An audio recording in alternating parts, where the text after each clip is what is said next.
আসসালামু আলাইকুম। ওমান প্রবাসী আমার এক ভাই মনু ভাই 3 বছর যাবৎ ওমান ছিলেন। গাড়ি অ্যাক্সিডেন্ট করে এই দেখেন তার অবস্থা, একদম পায়ের অবস্থা দেখেন। প্রায় মনে হয় ওনার বিদেশ থাকাকালীন যত টাকা ইনকাম করেছে সকল টাকা খরচ করেও প্রায় 30 লাখ টাকা গেছে নি, 33 লাখ টাকা খরচ হয়েছে। এখন তার নাই বলতে কিচ্ছু নাই, যা তার সঞ্চয় জীবনে আছিল সব কিছু খরচ করে এখন সকল দেশবাসীর কাছে ও আমার যত প্রবাসী ভাইয়েরা আছেন সবার কাছে উনি চাইতেছে আপনারা জন্য ওনার কমপক্ষে কত লাগবে, কমপক্ষে 5 লাখ টাকা লাগবে। এখন প্রবাসী ভাইদের কাছে সব কিছু সম্ভব। আমরা দেখছি কিশোরগঞ্জের আবু সামা এই সায়েদ ভাইয়ের জন্য 35 লাখ টাকা পর্যন্ত উঠছে।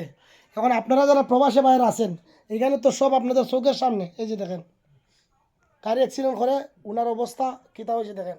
এই যে প্রসাবের রাস্তা, এইখানে এইটার মধ্যে প্রসাব আসে, এই দেখেন ফায়ার এই ফেডার মধ্যে আরেকটা অপারেশন দেখেন। তো সবার কাছে আকুল আবেদন, প্রবাসী ভাইটিকে সবাই একটু সাহায্য করবেন যার যত তফিক কুলায় সামর্থ্য অনুযায়ী। ধন্যবাদ সবাইকে, সালাম আলাইকুম।